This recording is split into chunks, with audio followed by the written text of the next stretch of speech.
Okay, Mike Mulligan, and this should be the end of it. And I've talked way longer than I thought I was. You know, this was supposed to be in 45 minutes, and I've taken years to talk about this stuff, actually.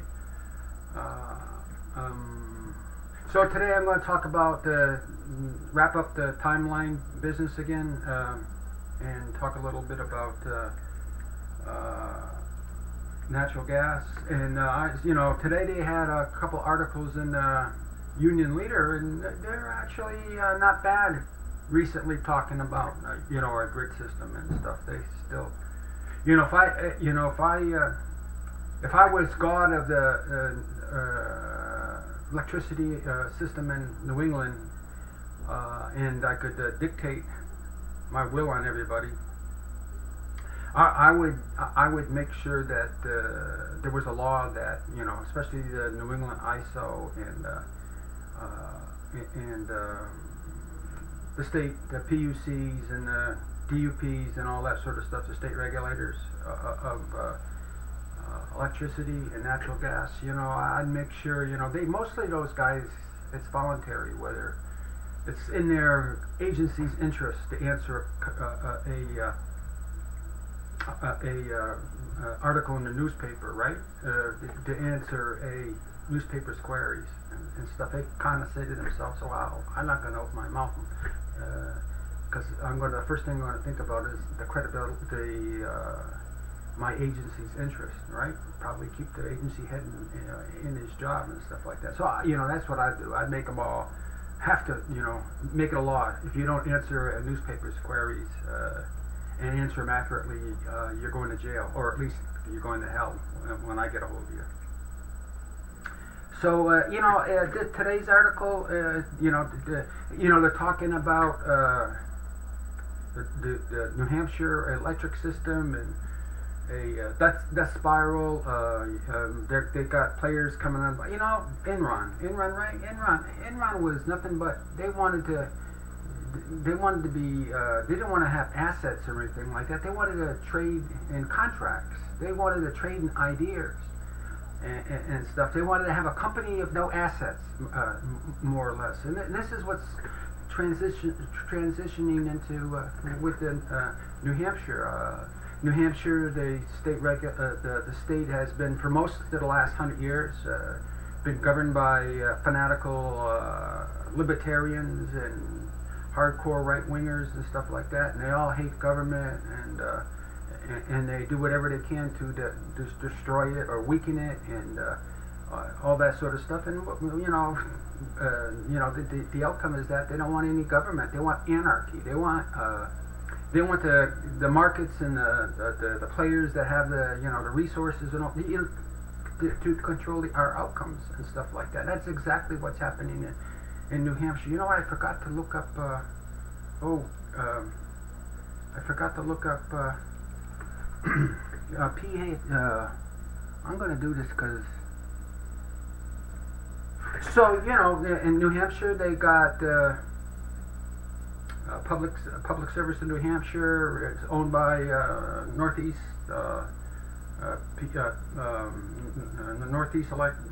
Northeast Utilities utility and stuff. And so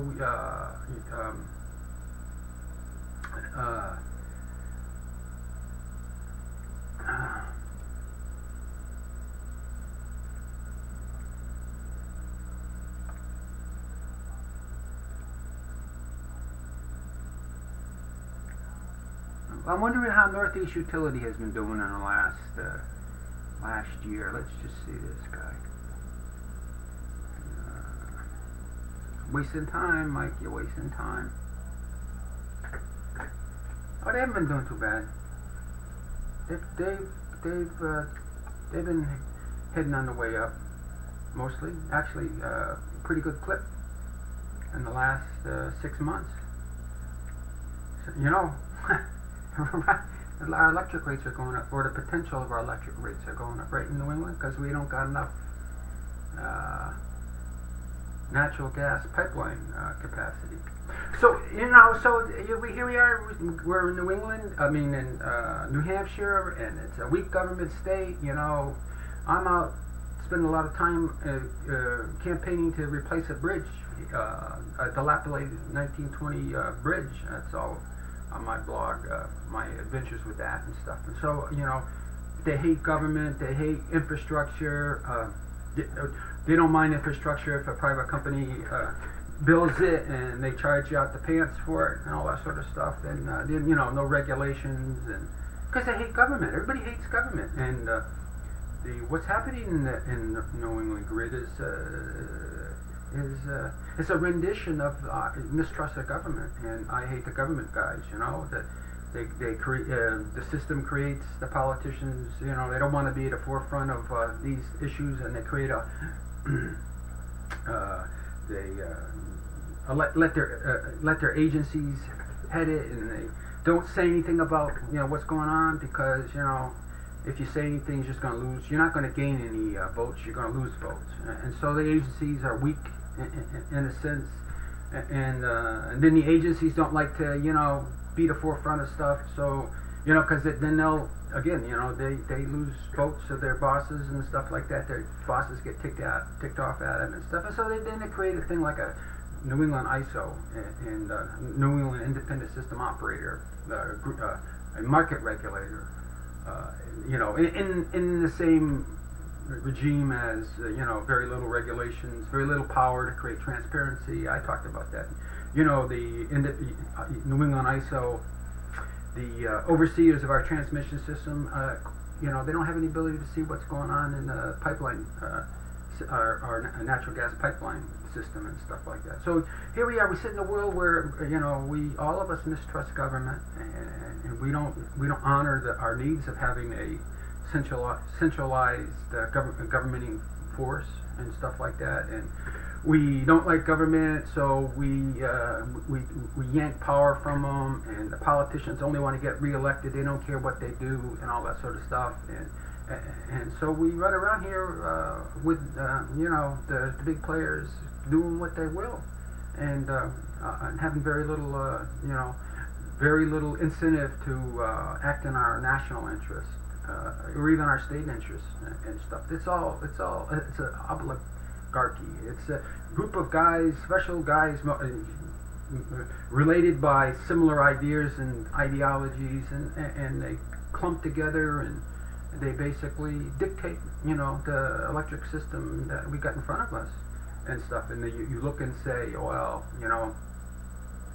you could look at how balkanized the New Hampshire system is. With public service in New Hampshire, they're losing customers to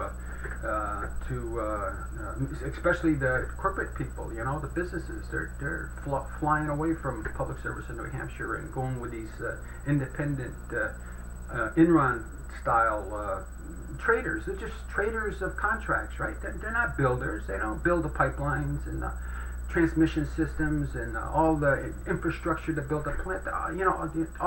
Most of the customers just want a cheap rate, and they're flying over to these traders of contracts, really, and stuff. And if a slight wind comes up, they run away. There's a big company in New Hampshire that, because of the high prices of natural gas, they folded and stuff. And there's nothing there. Then public service of New Hampshire has to take these customers back and supply electricity and stuff. And so what you got is, public service in New Hampshire is known to be untrustworthy. Everybody doesn't really like the power company. We've had some issues with storms, and we were out of electricity for 3 days and stuff. And it's mistrust of these companies. They get to hide behind these barriers, right? And they're not forced to talk about their problems, and this is what we get. And so I'm just saying that the New England ISO this morning with their, they can't they can't hold a theme like their CEO held a theme. We're in a pretty damn big crisis with natural gas issues, throttling pipeline capacity and stuff like that. But an article like today the ISO doesn't carry over and talk about. They weren't even represented very much in the today's newspaper article and stuff. And so it's just something that I mean, I we're out of control. We're too fractured. We're too isolated, insular. All these, we got tremendous societal responsibilities as far as supplying electricity at relatively economic cost to people and stuff. And you see how the politicians all don't want to. This is an issue that you really can't get votes from. If you go out in front of everybody and try and explain things, you don't gain votes. You're losing votes and stuff. In the same way with all these state agencies, they're all in New Hampshire. They're all poor fund. The PUC is poorly funded, and they're basically functional and stuff. And and I'll bet you that's kind of more or less what's going on all over Vermont, Massachusetts, and all the places. And then they got these legislative. They go in these legislative deals, and it's all backdoor deals, really. And you don't know whose interest they're pushing. You know whose interest they're pushing. They're pushing the politicians and the utilities' interest. They're following the pennies, like I've been saying and stuff. And so it ends up that they say they got new requirements and stuff like that, and then just watered down weak requirements that do nothing except get them past the current crisis and stuff like that. So we're sitting here as bad as Guatemala as far as our electric system. It's all balkanized and little components, and the components don't talk to each other, and the agendas of the components, the legislatures, the utilities, the big electric utility users and stuff like that, and it ends up we're all at war with each other. I mean, that's because the system is so insular and non-transparent and stuff, and you end up the players end up doing things more not to ask us what's good for our lives, but they sabotage each other. That's the only way they can get their interests met, and so they, instead of advocating for their position, they sabotage their brother's position and limit the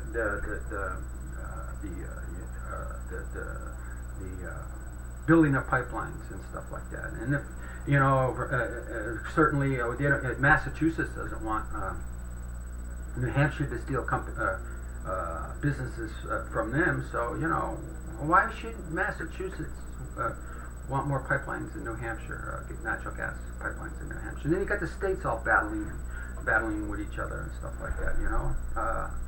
I just think we have to have I like the idea of simplicity and the idea that as far as our electric system, maybe even our natural gas system, seeing as how they are getting so interconnected that you need kind of one authority over the whole shebang and stuff, and they ought to serve the people, and not the interests. Like in New Hampshire, a lot of the big companies have abandoned public service in New Hampshire and gone to these traders of contracts, more or less, and just like Enron and stuff. And so it's weakened public service in New Hampshire, and they're concerned about it, that spiral and stuff. And so here we are. I don't know. We got natural gas prices going crazy. The rest of the country,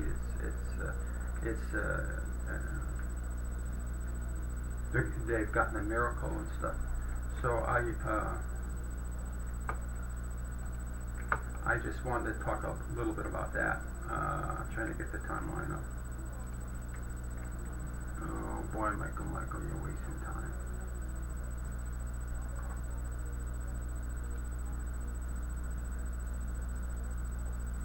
You wouldn't do this on. I wouldn't do this on national TV. I'll tell you.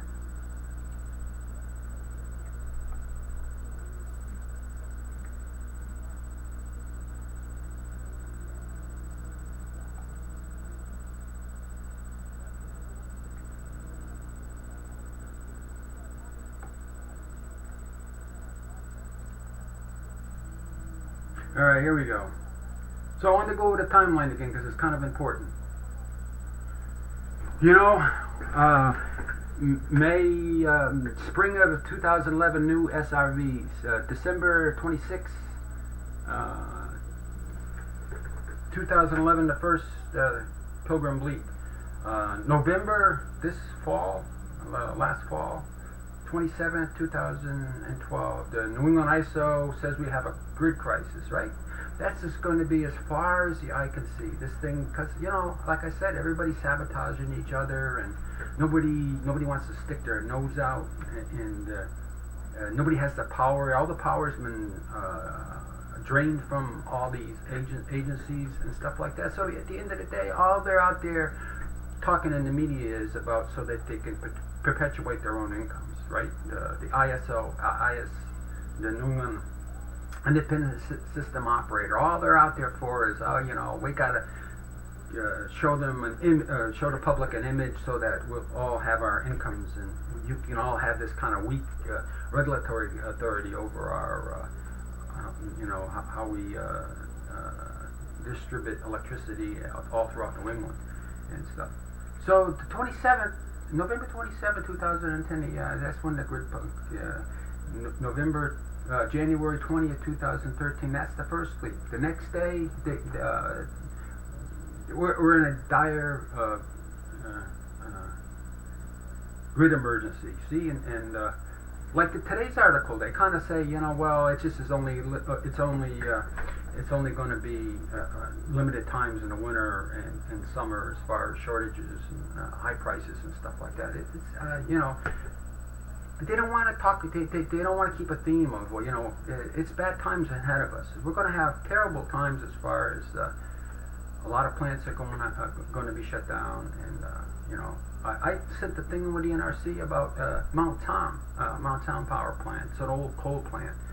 It was an oil plant. It was a coal plant, and well, it was a coal plant. Then they made it into an oil plant, and then back into a coal plant. And now it's you know, going to be shut down for a year, and it's heading towards the graveyard and stuff. That's between here at my house, Hinsdale, and Massachusetts. 91. You can see the plant.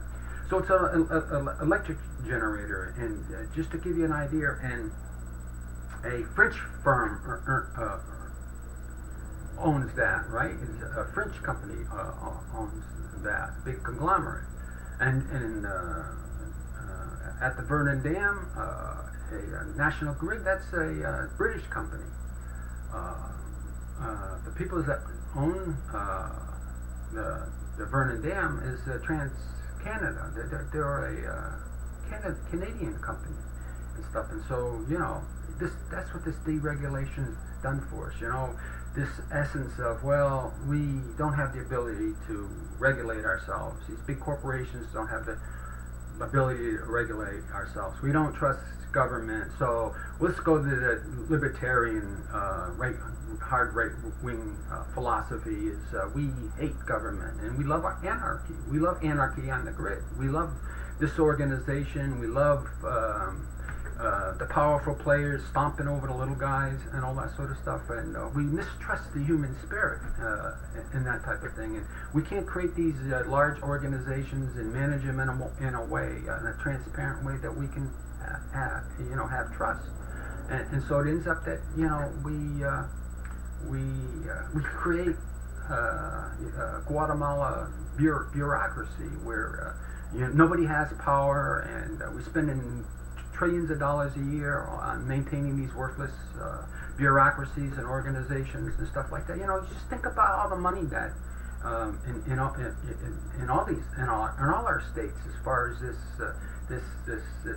sabotage business that goes on between the interests and how it drives, and they all make a lot of money and stuff, and so that then all the politicians have to cater to them, and they have to have staffs to cater to the big users, players, and stuff like that. It's just money that's wasted because we haven't figured out a way to create one organization or a large organization or a large overseer, and we can't create an organization like Public Service in New Hampshire where we can trust, and so we mistrust the systems that are supposed to be working in our interest and stuff like that. Right now, if something goes wrong, then we're going to put out another. We'll probably create some other worthless, powerless agency that's going to be. We're going to be able to see, and we'll be able to, it'll be out there in front of us, but it will be just a paper mache, nothing and stuff, and it won't be able to change our lives around it. If I was me, and like if I was God, of New England's electric system and stuff like that, I'd say to myself, all right, you guys don't want to build a pipeline, or if I was in charge of a government agency that had authority to do good and stuff, then I'd just I'd figure out where the best place to put a pipeline in, right? And it'd be in, to hook up to a main line in distance and stuff. Who cares about what New York says, or a couple of the private owners and stuff like that? I'd sit there and say, we'll compensate you because that's part of the cost that we're going to charge everybody to use it. But that's something that has to be done if we're to run a large country like the United States. Unfortunately, we can't run. These politicians can't run around and say, I got to be in a way that, I got to get votes, and I can't afford to act in a way that'll tick off even one or two people in the United States, because they all have the power to throw me out of office and stuff like that. How can we be a great nation if that's the way it is? And so, I'd sit there and say, well, I want a lot of power. With power comes the responsibility of transparency. You're going to have a chance to vote me out and stuff like that. And I'll make sure that all my actions are transparent, and I'll piss as many people off as I wanna and stuff like that. But I will act in the interest of us all. I'll try and act in the interest of us all. I mean, that's the world that we should have. And that's what built our highway system and most of our half-assed grid system around us. But we got to get past this kind of thing of retro engineering. Living in Guatemala with bridges and electric systems and pipelines, all in oligarchy type of groups, controller groups and stuff like that. And the outcome is that a few people make a lot of money for doing no work, for trading contracts, right? Is that the world we want in front of us, where all everybody's doing is trading contracts and not building pipelines? Is that the kind of world we want? Where the players on the grid get to sabotage each other, and wink, wink. Where all we're doing is increasing the price of electricity for everybody. A couple of us, our brothers, end up going down the tube, but the vast majority of us love these shortages, and we make tremendous money out of doing no work. Is that the kind of United States we're going to have and stuff like that? Are we're going to hate and mistrust governments and organizations so much that we reinvent 19th century Guatemala? Is that what's in front of us? And then it kind of gets down to our political system. Something's wrong with our political system. Our politicians. Like I've always said, we mistrust politicians because they get hired on to get into office to do the aims of the powerful and stuff. And the solution to that, when it fails, right, is to weaken government. And that's always been the solution for decades. Is to, we don't trust the old politician. We don't trust the public service, New Hampshire and stuff. And so we weaken all their power. And that leads to chaos and anarchy. On the other hand, a person with a lot of power is supposed to have, he's supposed to serve us all and stuff, and he's supposed to do good, and he's supposed to be a good human. And those, we have human traits of being really decent and honest and doing amazingly good deeds and stuff like that. That's in all of us, the crooks and the saints. It's in all of us. These instincts and stuff like that. And usually the system is the guy that taints people and makes them sinners or makes them dictators or act in a way that only benefits a few versus the whole and stuff like that. And so that's what you're seeing here with this timeline here is you're seeing how dysfunctional the systems are, and how we've for some reason we don't trust authority and people with power anymore, and how we've created these bureaucratic systems and these regulators who don't have any power. They have big jobs, right? Big titles. They make millions. Hundreds of thousands of dollars for the agency heads and the regulators and stuff, and many tens of millions of dollars for the CEOs of the utilities and stuff like that. But the whole thing is, on the top is really powerless. They're powerless to change our lives, to do what's right, and to make our lives and make our transmission systems and make our highways and bridges and make us a beautiful nation again, and that type of thing. We are a beautiful nation now for the most part, and stuff. And like I say, it's the ideals of our Constitution that I try and serve. Transparency. So here we go. January 21st, right? We're in an emergency. And did you hear? I don't hear anything. Just kind of just talking about, little players versus public service in New Hampshire. People abandoning the grid or abandoning the big utilities against the little, let's just say, contract people who manage contracts and stuff like that. They're not talking about changing our world and really making us better. Moving dirt, putting pipelines in. Knocking down old transmission systems and putting the best that we have and stuff. And of course, all this sort of stuff of better infrastructure. At the bottom of it all is incomes for the bottom half. You're just not going to create a world, a beautiful world in front of us without the bottom half having sufficient incomes to support that type of thing.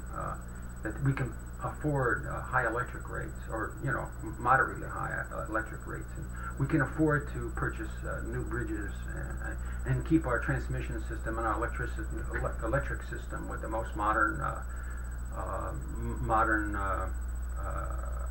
generators known to mankind. So demand, they talks about that January 30th. I talked about that 20,800 megawatts, and peak demand in 2004 was 22,818 and stuff. That must have been a cold year because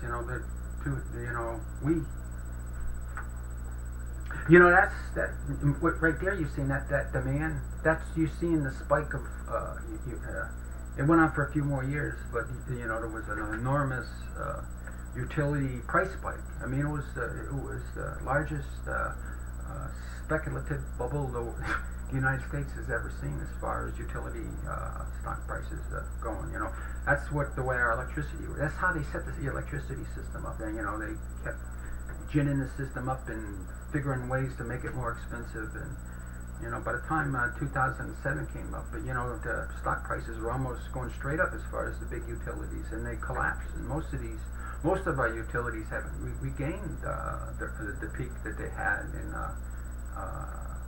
2007, 2008, and stuff like that. So it's another instance of where you see the speculative markets we got here, the few controlling the interests of us all, that are really stealing opportunity and resources away from the majority of us. And you can see it in our electric system, the prices of our electricity system, how unstable our electric prices are, and how these shortages come. It's a recurring thing with shortages on the grid. It was natural gas like in 2005. Of course, that was when the natural gas was so expensive, and now New England natural gas is inexpensive, but they ain't got the pipelines. Oh, Jesus, is terrible. We ain't got the pipelines that support shifting to natural gas, and more spikes in electricity. Oh, it's just a shame. We're going to make more money again, you know. Where are all the good people, you know? Where are all the good voters that are supposed to be watching over our political system, you know? It's amazing. Yes, you should be disillusioned with your government and stuff like that, but you should hold an ideal, you know, an ideal of what the United States is. You know, our constitutional ideals, the beauty of transparency. That's what made us the great country we are. For the first time in the history of the world, as far as like against contrary to British and Europe, we didn't have, you know, popes and kings ruling over us. We had a group of people who created a government that was transparent, and we developed that. We made we seen the need of making a strong centralized government, and most of our benefits that we have now, that we've been allowing to weather outside and deteriorate, were all created by a centralized government, creating a set of standards and codes and stuff, and disallowed the outliners of our businesses. You know, you go by these codes or you die, right, type of thing, and that's what happened. And the businesses that came up had to act in a decent way and stuff, and that's why we've become such a great country. And in the ends of recent times, we distrust our leaders and our government and stuff like that. And you know, we're going backwards as far as creating that stable framework where you could have a business, and you'd have stable electric rates, and you'd have a stable world around you, good highways and good pipelines and good educational systems and stuff. And that's the way to become a greater and bigger nation. Not this sense of we don't like government. We love anarchy, and you know, and you know what I'm talking about. So, you know, and then February 13th, right? I'm in my Peach Bottom presentation. Absolutely nothing to do with Peach Bottom, right? I'm talking about the natural gas system. You know, I'm talking about, what is that? There's a plant out there in the Midwest that they're shutting down. And there's talk about a lot of other plants being shutting down. And I know for a fact that there's a lot of nuclear plants out there that are being squeezed. Their budgets are being squeezed. Some CEO high up has said, "Oh, we got to have 10% budget cuts." You know, when I was at Vermont Yankee, you know, and it's again. I had a senior executive towards the end of me. My days were numbered, and he stopped by and talked to me and stuff about the situation. So he wanted me to kind of have it. And he says, you know, but basically, you know, a lot of the green folks, the hydro guys, and some of this environmental electricity and all that sort of stuff, and everybody liked the idea of green electricity at the time. This was like in 1992 and stuff. And he says that that was and everybody liked altruism. Remember I talked about altruism? There's nothing worse in this world than altruism abuse. And those those kinds of sources of electricity were causing the price of electricity to rise tremendously in that time. And we were in a recession in New Hampshire and Vermont and that stuff. And the grid large users got together and complained about high electricity prices, and so public service of Vermont, they were getting a lot of pressure to reduce their rates, to reduce their rate increases and stuff like that. uh, predominantly because the green energy was coming on board and causing, the guys that brought on the green energy guys were complaining the most about high electric costs, plus the users and stuff like that. And so they created an enormous amount of pressure for public service of Vermont. And public service of Vermont was kind of inept and stuff like that. And so one of the cheapest source of electricity for them was Vermont Yankee at the time. And what they were doing was, they came back and said, I want a 5%. They did hire a CEO, a shark of a CEO, and he'd come in and, it was easier to ask Vermont, a huge operation like Vermont Yankee to, have 5% budget cuts or 10% budget cuts, then to all their little sources of, what could they do with their green energy, these little dams and assortment of stuff, what good would that, be asking them to, it'd be too difficult to get any kind of a 5% cut of electricity prices. Plus they're politically protected.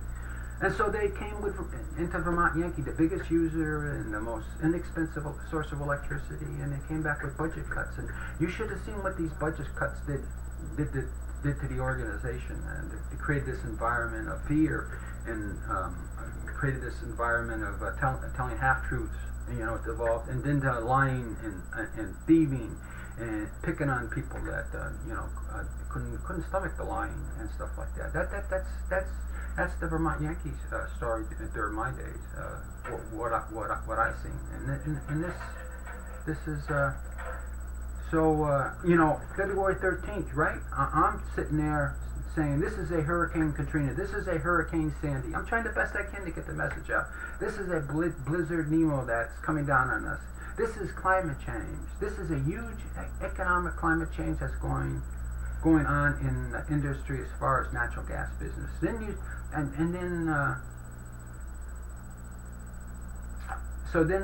quickly after that they had a New York Times article, right? Quickly after that, 13th, the 15th, 2 days later on, they had a New York Times article, the natural gas trap, as far as what's going on with New England. We had a blizzard, remember, and the second relief valve, right? Another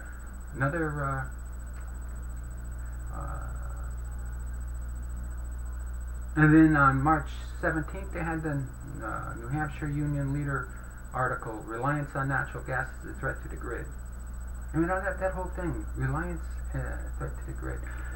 So, what am I saying here? I'm saying between, April December 26, 2011, and March 21st, March 30th. Well, we'll see what April, even to today, April, whatever today's date is, the 14th and stuff like that. That's a narrow segment of time, and you can see a grid crisis. One of the largest grid crises we've had. It foretells many years in front of us of more price spikes, and